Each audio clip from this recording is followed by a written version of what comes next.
A kú dédé àsìkò yìí, a kú kólèdá, a kú ìsinmi òpin ọ̀sẹ̀, àdúrà wa yóò gbà, àmín. Ìròyìn fẹlifẹli ló dé sójú amóhùnmáwòrán yín láti ìkànnì ayélujára Feli-feli TV. Lónìí ti ṣọjọ́ Sátidé àbámẹ́ta ọjọ́ kẹta nínú oṣù kẹfà ọdún 2023. Fúnmi Adénúgà ni oníròyìn. Síwájú kẹ́ tó gbọ́ ìròyìn ọ̀hún lẹ́kùnrẹ́rẹ́, ẹ jẹ́ ká dókè lọ́hùn-ún à ń bọ̀.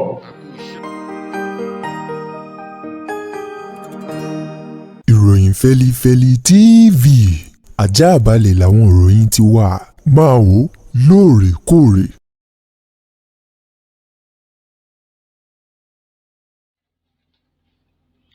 Ẹ káàbọ̀ padà, ìròyìn Feli-feli rèé lẹ́kùnrẹ́rẹ́. Ní báyìí lórí ẹ̀kún owó orí epo èyí tí ìjọba àpapọ̀ orílẹ̀-èdè Nàìjíríà kéde yíyọ rẹ̀ ní ọjọ́ kọkàndínlọ́gbọ̀n oṣù karùn-ún ọdún tá a wà yìí. Ìjọba àpapọ̀ ti wá sọ di mímọ̀ báyìí wípé ó ti di ojúṣe ìjọba láti gbé ìyẹ̀wò lórí owó oṣù àwọn òṣìṣẹ́ èyí tó kéré jù tá a mọ̀ sí minimum wage báyìí.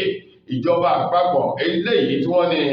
látàrí àfikún eléyìí tó wáyé lórí jálá tí wọ́n ń ta epo báyìí ní orílẹ̀-èdè Nàìjíríà. Ó ní ọ̀pọ̀lọpọ̀ àwọn òṣìṣẹ́ ọba ní orílẹ̀-èdè yìí ni wọ́n ti ń ké ìrora wípé àwọn owó oṣù tí wọ́n fún wọn ó ti kéré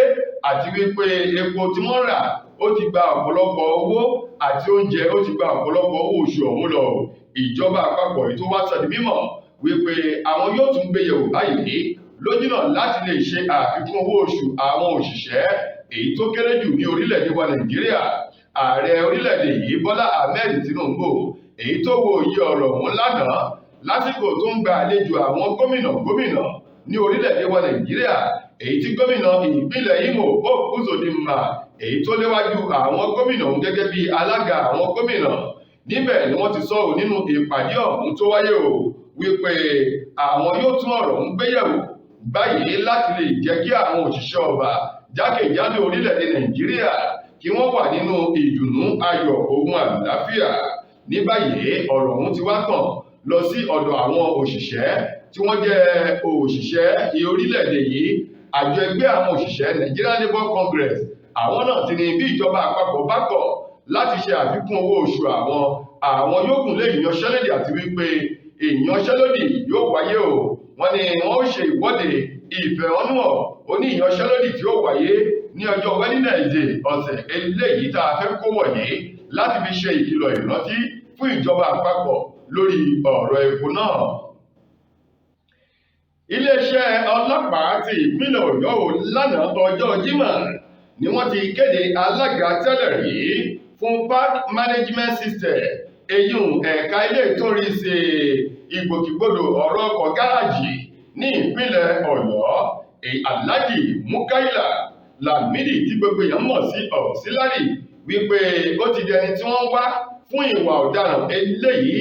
ètò tọwọ́ ara rẹ̀ bọ̀ báyìí, èyí tó sì jẹ́ wípé ajẹ́rẹ́ ìbàjẹ́ ọ̀hún ó ṣì mọ́ lórí kó tó di wípé ó nà pápá bora. Alhaji Mukaila Lamidi èyí tí àpèdárúkọ rẹ̀ jẹ́ Auxillary ló ti fìgbà kan jẹ́ alága eyín park management system PMS ti ìpínlẹ̀ Ọ̀yọ́. Òun ni wọ́n ní wọ́n bá ìbọn ìléwọ́ kéékèèké tá a mọ̀ sí pistol 11 ni wọ́n bá nínú hòtẹ́ẹ̀lì rẹ̀ àti àwọn ohun ìjà olóró mìíràn tó fi mọ́ oògùn abẹnugọ̀ngọ̀. Wọ́n ní Auxillary ó lọ́wọ́ nínú ìdígunjalè àti ìjínigbé èyí tó wáyé ní agbègbè Òkè Ògùn àti Ìbàràpá ní ìpínlẹ̀ Ọ̀yọ́. Ní báyìí iléeṣẹ́ ọlọ́pàá ti ìpínlẹ̀ Ọ̀yọ́ láti olúléeṣẹ́ ọ̀hún èyí tó wà ní Ẹlẹ́yẹlé nílùú Ìbàdàn níbi tí alukoro fún iléeṣẹ́ ọlọ́pàá ìpínlẹ̀ Ọ̀yọ́ Adéwálé Ọ̀ṣífẹ̀sọ eléyìí tó kéde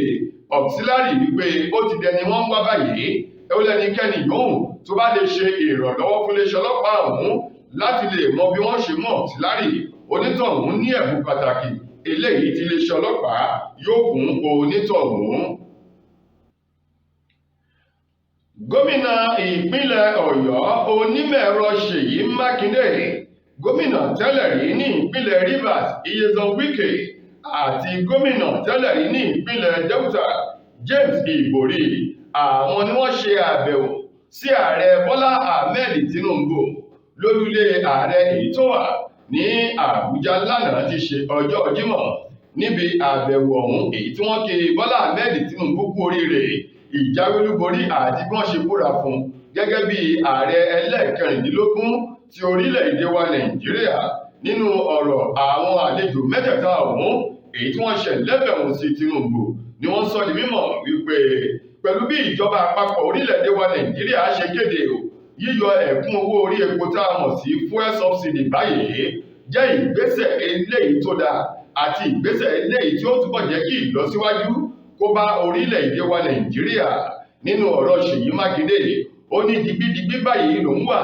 lẹ́yìn Bọ́lá Ahmed Tinubu ti ṣe ààrẹ orílẹ̀-èdè yìí bí ọ̀rọ̀ ṣe ṣe rí lọ́dọ̀ Nyesom Wike àti James Ibori wípé dígbì o làwọn wà lẹ́yìn Bọ́lá Ahmed Tinubu àti ìjọba àpapọ̀ lórí bí wọ́n ṣe kéde yíyọ ẹ̀kún owó orí epo eléyìí tí wọ́n ní wọ́n ṣe àpèjúwe owó ọ̀hún èyí tó jẹ́ pé àwọn ènìyàn kan ni wọ́n ń kó owó ọ̀hún sí àpò tiwọn tí wọ́n fi ń ṣe ìgbádùn jíjẹ mùkúntùn eléyìí tó jẹ́ wípé ó ti ń fa ìnira sí ọ̀pọ̀lọpọ̀ ẹ̀ka àti ìdàgbàsókè orílẹ̀-èdè Nàìjíríà. Wọ́n ní pẹ̀lú bí Bọ́lá Ahmed Tinubu ti ṣe ààrẹ orílẹ̀-èdè yìí bó ṣe kéde pé wọ́n bẹ̀rẹ̀ sí ní yọ owó ọ̀hún àti wípé yíyọ ó ti dé báyìí fún owó orí epo báyìí. Wọ́n ní wọ́n ti yọwọ́ àwọn jẹgúdújẹrá kúrò nínú àwo ọbẹ̀ orílẹ̀-èdè Nàìjíríà. Owó ọ̀hún wọ́n sì lò fún ìdàgbàsókè ìlọsíwájú orílẹ̀-èdè yìí. Ọmọ akẹ́kọ̀ọ́ ilé ẹ̀kọ́ gbogbonìṣe ti ìjọba àpapọ̀ tó wà nílùú Ìlaró ní ìpínlẹ̀ Ògùn Samuel Adégòkè òun ló ti jẹ́ Ọlọ́run ọba nípè lẹ́yìn tó pọ ọ̀pọ̀lọpọ̀ fóòmù funfun lẹ́nu báláwò kó tó di wípé ó jẹ́ Ọlọ́run ọba nípè látàrí oògùn apẹ̀kú kan eléyìí tó gbéjẹ. Gẹ́gẹ́ bí ìròyìn ọ̀hún ti jáde Samuel Adégòkè òun ni wọ́n sọ wípé ó gba ẹ̀mí ara rẹ̀ pẹ̀lú oògùn apẹ̀fọn apẹ̀kú payán kan èyí tó gbéjẹ látàrí wípé owó ilé ìwé rẹ̀ àti owó ilé ìwé àwọn ọ̀rẹ́ rẹ̀ èyí tó yẹ kí wọ́n fi sanwó ó lọ fi ta tẹ́tẹ́ èyí tí wọ́n ń ta lórí ayélujára tó sì pàdánù. Ó ní ikú ó yá ju ẹ̀sín lọ èyí tó fà á kí Adégòkè kó gbẹ̀mí lẹ́nu ara rẹ̀. Ẹni ọdún 22 ọ̀hún èyí tó wà ní ìpele kejì tó ń kọ́ nípa ẹ̀rọ iná àti ẹ̀rọ gbohùngbohùn èyí ò nílẹ̀ ẹ̀kọ́ gíga gbogbonìṣe èyí tó jẹ́ ti ìjọba àpapọ̀ tó wà nílùú Ìlaró ní ìpínlẹ̀ Ògùn ni wọ́n sọ wípé nínú ọ̀sẹ̀ èyí tó kọjá yìí ni arákùnrin ọ̀hún ló gbẹ̀mí lẹ́nu ara rẹ̀ látàrí ó pàdánù owó ilé ìwé títí rẹ̀ àti tàwọn ọ̀rẹ́ rẹ̀ sórí tẹ́tẹ́ ayélujára èyí tó ta tó lérò ìgbà yìí pé òun yóò rí owó ṣùgbọ́n tó gbọ́ òun ò jáde. Wọ́n ní èyí tó fà á tó fi lọ sí àwọn ilé ìtajà oògùn láti lọ ra oògùn ọ̀hún èyí tó gbéjẹ. Wọ́n ní lásìkò tó gbé oògùn ọ̀hún jẹ níbi tó ti ń po ìra ikú tó ti ń yíra mọ́lẹ̀ ní àwọn ọ̀rẹ́ rẹ̀ rìn sásìkò tí wọ́n sì rí i pé ó gbé nǹkan jẹ ni ṣùgbọ́n kí wọ́n tó gbé délé ìwòsàn ó gba ìkúrújẹ lọ́wọ́ ẹbọra.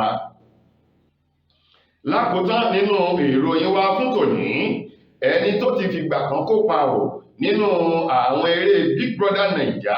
ti ìpele keje season 7 Ebun Josephine Ọ̀tàbọ̀ tí gbogbo èèyàn mọ̀ sí Fina òun mà ló ti sọ di mímọ̀ wípé òun ti ṣetán báyìí láti lọ sí ilé ọkọ gẹ́gẹ́ bó ti fi ọ̀rọ̀ ọ̀hún léde ní ọjọ́ kejì oṣù kẹfà ọdún tá a wà yìí lórí ayélujára abẹ́yẹfò bí àṣà rẹ̀ tá a mọ̀ sí Twitter ló sọ di mímọ̀ pẹ̀lú aṣọ kan èyí tó wọ̀ bí aṣọ ìyàwó èyí tó ń rí ilé ọkọ tó sì fi àwòrán ọ̀hún sórí Twitter rẹ̀ wípé pẹ̀lú gbogbo ìlànà àti ìgbésẹ̀ tí òun gbé báyìí òun ti ń gbáradì òun sì ti ń múra láti lọ sí ilé ọkọ. Ó ní ìgbà tá a wà yìí ó ṣeé ṣe kí òun kéde àbí kí wọ́n lu gbọ́ wípé òun ti di ìyàwó ènìyàn kan tóun ti wà lábẹ́ òrùlé ọkùnrin kan látàrí wípé òun ti ń gbáradì. Ó ní ọ̀pọ̀lọpọ̀ àwọn ọkùnrin ni wọ́n ṣe wòbíwòbẹ̀ fún òun lórí ayélujára ṣùgbọ́n tó jẹ́ òun farabalẹ̀ láti yàn àti láti mú èyí tó dáa nínú àwọn ọkùnrin ọ̀hún láti fi ṣe adé orí òun. Tó ẹ̀yàrá ìròyìn Feli-feli kò ní jù báyìí lọ láti ìkànnì ayélujára Feli-feli TV lónìí tí í ṣe ọjọ́ Sátidé àbámẹ́ta títí dìgbà míì tẹ́ máa láǹfààní sí ọ̀tún ìròyìn láti ìkànnì yìí. Fúnmi Adélúgà lẹnu tó mú ìròyìn wá sójú amóhùnmáwòrán yín. Ire àtayọ̀ la ó fi pàdé. A kú ìsinmi òpin ọ̀sẹ̀.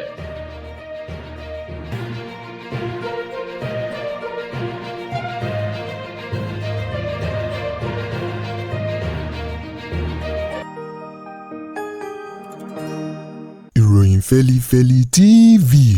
àjààbálẹ̀ làwọn ìròyìn ti wà. Máa wò lóòrèkóòrè.